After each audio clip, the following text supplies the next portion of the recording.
Hi guys, അപ്പോൾ ഇതിപ്പോൾ സാധാരണ ഞാൻ ചെയ്യുന്ന പോലെ ഒരു റിവ്യൂ വീഡിയോ അല്ല, പക്ഷെ ഒരു USD ടൈപ്പ് സെറ്റപ്പിൻ്റെ ഒരു റിവ്യൂ ആണ്. അത് എങ്ങനെ ചെയ്യാമെന്നതിനെ പറ്റിയുള്ളതാണ്.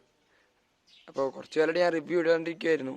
അത് ഈ കൊറോണയ്ക്ക് ആയതുകൊണ്ട് കുറച്ച് ബിസി ആയിരുന്നു, അതായിരുന്നു. അപ്പോൾ ഇന്ന് നമുക്ക് ഇതുപോലെ എങ്ങനെ USD സെറ്റപ്പ് ഉണ്ടാകാം എന്നത് നോക്കാം.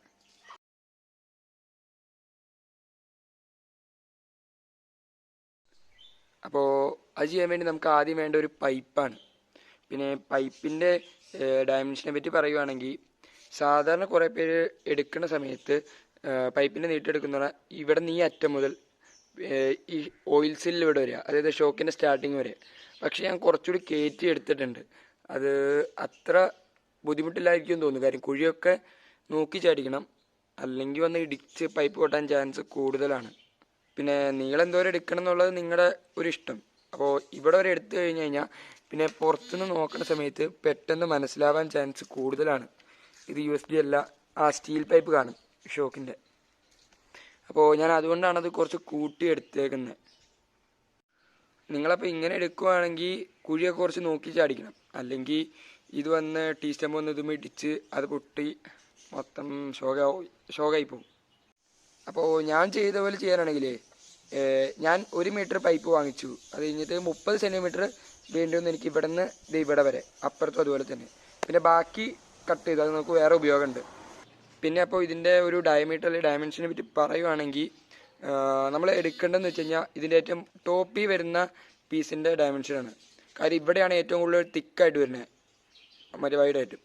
പിന്നെ താഴെ ഇവിടെയും കുറച്ച് വൈഡായിരിക്കും. അപ്പോൾ നിങ്ങൾ നടുക്കത്തെ ഡയമെൻഷൻ അല്ല എടുക്കേണ്ടത്, ഈ ഭാഗത്തെ ഡയമെൻഷൻ ആയിരിക്കും എടുക്കേണ്ടത്. ഇപ്പോൾ R15 കാര്യം എടുക്കണമെങ്കിൽ ഏകദേശം ഒരു 15.5 തൊട്ട് 16 ഇടയ്ക്കാണ് ഇതിൻ്റെ വലിപ്പം വരുന്നത്. അപ്പോൾ നമ്മൾ പൈപ്പ് എടുക്കുന്ന സമയത്ത് ഏകദേശം 16 സെൻറ്റിമീറ്റർ ഡയമീറ്റർ ഉള്ള ഒരു പൈപ്പായിരിക്കും എടുക്കേണ്ടത്. അപ്പോൾ പൈപ്പ് വാങ്ങിക്കഴിഞ്ഞാൽ പിന്നെ അടുത്ത സ്റ്റെപ്പ് എന്ന് പറയുന്നത് അത് കട്ടിംഗ് ആണ്. ഇത് ജോയിൻ്റ് ചെയ്യണമെങ്കിൽ നേരെ ജോയിൻ്റ് ആവില്ല. നമ്മൾ ബാക്ക് കട്ട് ചെയ്യണം. എന്തേ കണ്ടോ, ഇവിടെ കണ്ടോ, ബാക്ക് കട്ട് ചെയ്തു എന്നാലേ ഇവിടെ ജോയിൻ്റ് ആവുള്ളൂ.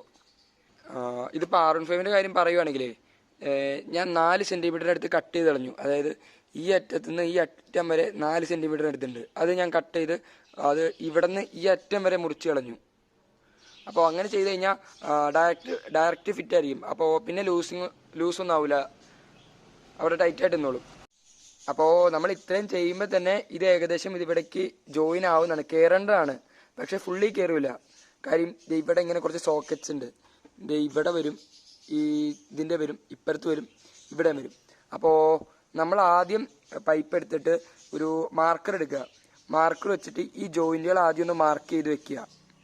ഇവിടെ ഉണ്ട്, ഇപ്പുറത്തുണ്ട്. അപ്പോൾ നമ്മൾ ഇവിടെ ചെയ്യുവാണെങ്കിൽ ഈ അറ്റം തൊട്ട് ഈ അറ്റം വരെ മാർക്ക് ചെയ്യുക. അങ്ങനെ മാർക്ക് ചെയ്ത് കഴിഞ്ഞിട്ട് ഏകദേശം ഒരു 1.5 സെൻറ്റിമീറ്ററിൻ്റെ അടുത്ത് ഉള്ളിലേക്ക് വരയ്ക്കുക. അത് കഴിഞ്ഞ് ഇവിടെ നിന്ന് ഈ അറ്റം വരെ അതുപോലെ തന്നെ വരയ്ക്കുക. എന്നിട്ട് അത്രയും ഭാഗം കട്ട് ചെയ്ത് കളയുക. ഇത് ഇപ്പോൾ ഈ ഫോട്ടോയിൽ കാണിച്ചേക്കുന്ന പോലെ. അപ്പോൾ അതുപോലെ കട്ടിങ് ഈ സൈഡ് മാത്രമല്ല, അപ്പർ സൈഡിലും വരുന്നുണ്ട്. ഇവിടെ ഈ ജോയിൻ്റ് വരുന്നുണ്ട്, പിന്നെ ഈ ജോയിൻറ്റും വരുന്നുണ്ട്. നമുക്കപ്പോൾ അടുത്തതായിട്ട് നമ്മൾ ആദ്യം കട്ട് ചെയ്തിട്ട് ബാക്കിയുള്ള കുറച്ച് പൈപ്പ് ഉണ്ടല്ലോ, അതിൽ നിന്ന് ഇതുപോലത്തെ 2 പീസും ഇത്രയും വലുപ്പത്തിലുള്ള 2 പീസും കട്ട് ചെയ്തെടുക്കുക. അതിലും ഇതേപോലെ തന്നെ ബാക്കിൽ 4 സെൻറ്റിമീറ്റർ കട്ട് ചെയ്യുക. അത് കഴിഞ്ഞ് അത് ഇവിടേക്ക് ഫിക്സ് ആയി കഴിഞ്ഞാൽ 2 സൈഡും കറക്റ്റ് ഫിക്സിങ് ആയിട്ടിരുന്നോളും.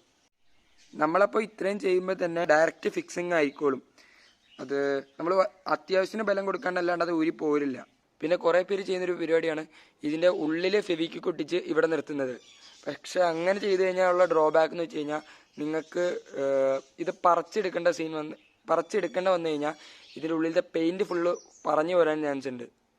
അപ്പോൾ ഇതുപോലത്തെ മെഷർമെൻറ്റിലാണ് നിങ്ങൾ കട്ട് ചെയ്യണമെങ്കിൽ ഫെവിക്വിക്കിൻ്റെ ആവശ്യമില്ല, ഒരു ടൈൻ്റെ ആവശ്യമുള്ളൂ, അതവിടെ നിന്നോളും. അപ്പോൾ അത് ചെയ്തിട്ടുള്ളൊരു ഫോട്ടോ ഞാനിപ്പോൾ തന്നെ ആഡ് ചെയ്യാം. പിന്നെ ഇനി അടുത്തായിട്ടുള്ള പെയിൻറ്റിങ്, അത് നിങ്ങൾക്ക് ഇഷ്ടമുള്ള കളർ പെയിൻറ്റ് ചെയ്യാം. ഞാനാണെങ്കിൽ ഇപ്പോൾ ഗ്ലോസി ബ്ലാക്കാണ് സെലക്ട് ചെയ്തേക്കുന്നത്, ഈ പെയിൻറ്റ്. അപ്പോൾ ഇതിന് ഏകദേശം ഒരു 120 രൂപയുടെ അടുത്ത് ചിലവുണ്ട്. പെയിൻറ്റിങ്ങിന് മുമ്പ് നമ്മൾ ഈ 2 പീസ് MC വെച്ച് ജോയിൻ ചെയ്യണം. ഇതിപ്പോൾ എൻ്റെ ഒരു ഫ്രണ്ട് ഉണ്ടായിരുന്നു. അപ്പോൾ അവനാണെങ്കിൽ എനിക്ക് ഇവിടെ കറക്റ്റായിട്ടൊരു കെർവ് പോലെ MC വെച്ച് ജോയിൻ ആക്കി തന്നു. അതാകുമ്പോൾ ഒരു നല്ല ഫിനിഷിങ് ഉണ്ടാവും അകലെ നിന്നൊക്കെ കാണുമ്പോൾ. അല്ലെങ്കിൽ സ്ട്രെയിറ്റ് MC ജോയിൻ്റ് ആയിരിക്കും. അപ്പോൾ പെട്ടെന്ന് ഒരു പ്രൊജക്ഷൻ പോലെ നമുക്ക് തോന്നും. ഇത് ഗ്രാജുവലായിട്ട് നിന്നോളും. പെയിൻ്റ് അടിക്കുന്ന സമയത്ത് ഇത് ഫുള്ളായിട്ട് പെയിൻറ്റ് ചെയ്യുക, അത് പ്രശ്നമൊന്നുമില്ല. അല്ലാണ്ട് ഇവിടെ നോക്കി പെയിൻറ്റ് ചെയ്യേണ്ട ബുദ്ധിമുട്ടൊന്നുമില്ല കേട്ടോ. ഞാൻ പറഞ്ഞ അളവിൽ ഇത് കട്ട് ചെയ്യുകയാണെങ്കിൽ നിങ്ങൾക്ക് MC-ൻ്റെയോ ഫെവിക്വിക്കിൻ്റെയോ ആവശ്യം വരില്ല. പക്ഷേ നിങ്ങൾ കുറച്ചുകൂടി ഒരു ബലത്തി ഇത് വെക്കുന്നതായിരിക്കും ബെറ്റർ. കാര്യം റണ്ണിങ്ങിൽ ദൂരി തെറിച്ച് പോയി കഴിഞ്ഞാൽ പ്രശ്നമാണ്. അപ്പോൾ ഇതിൻ്റെ ഉള്ളിൽ MC വെക്കുന്നതിനോടൊപ്പം തന്നെ ഒരു ടാഗ് ഇതിൻ്റെ ഉള്ളിലേക്ക് വെക്കുക. ടാഗ് ഇതിൻ്റെ ഉള്ളിൽ വെച്ച് തന്നെ ഫിക്സ് ചെയ്യുക. അപ്പോൾ ഇത് ഇതുപോലൊരു ടാഗ്. അപ്പോൾ ഇത് കഴിഞ്ഞ് കഴിഞ്ഞാൽ ഇതിൻ്റെ ഉള്ളിലാവും. അപ്പോൾ വൃത്തികേടില്ല പുറത്ത് കാണാൻ. പിന്നെ നിങ്ങൾ ഇതിൻ്റെ ഉള്ളിലേക്ക് ഫിക്സ് ചെയ്യുന്ന സമയത്ത് ആ ടാഗ് വലിച്ച് ടൈറ്റ് ചെയ്താൽ മതി. പിന്നെ ഇത് സ്പ്രേ പെയിൻറ്റാണ് ചെയ്തെന്ന് പറഞ്ഞല്ലോ. അപ്പോൾ ഞങ്ങൾ ആദ്യം ഒരു കോട്ട് അടിച്ച സമയത്ത് രാവിലെ എഴുന്നേറ്റ് നോക്കുമ്പോൾ ഒരു സിൽവർ ഫെയ്ഡ് ഇതിൽ വന്നു, രാത്രി അടിച്ച്. അപ്പോൾ പിന്നെ അതെല്ലാം കളഞ്ഞ് ഞങ്ങൾക്ക് 3 കോട്ട് അടിക്കേണ്ട വന്നു. എന്നാലേ ഇത് കറക്റ്റ് ഫിനിഷ് ഉണ്ടാവും. അപ്പോൾ നമ്മുടെ അടുത്ത സ്റ്റെപ്പ് എന്ന് പറയുന്നത് ഈ ഒരു സ്റ്റിക്കർ ഒട്ടിക്കാനാണ്. ഈ ഒരു സ്റ്റിക്കർ നിങ്ങൾ സ്റ്റിക്കർ ഷോപ്പിൽ ചെന്ന് ഒട്ടിക്കുന്ന സമയത്ത് ഏകദേശം ഒരു 150-നും 200-നും അടുത്ത് എക്സ്പെൻസ് വരും. അപ്പോൾ ഞാൻ അങ്ങനെ ചെയ്തേക്കുന്നത്.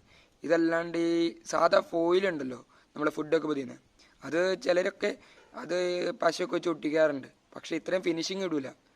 പക്ഷെ അതായത് നല്ല ചീപ്പാണ്. ഏകദേശം ഒരു 50 രൂപയിലും താഴെ അത് ഒട്ടിച്ച് കിട്ടും.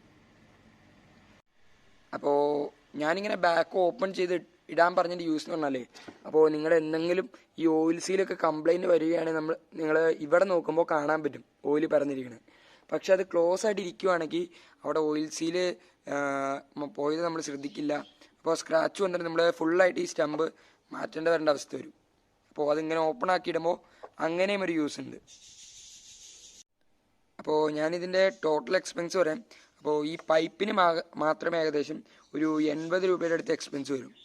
പിന്നെ MC-ൽ ഒരു 20 രൂപ, അപ്പം തന്നെ ഒരു 100 രൂപ കൂടിയോ.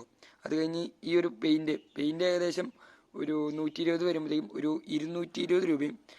പിന്നെ ഈ സ്റ്റിക്കർ, എനിക്ക് ഈ സ്റ്റിക്കർ ഒട്ടിക്കാൻ ഏകദേശം 150 രൂപ വന്നു. അപ്പോൾ അതുകൂടി വരുമ്പോഴത്തേക്കും 370 രൂപ എനിക്ക് ചിലവുള്ളൂ.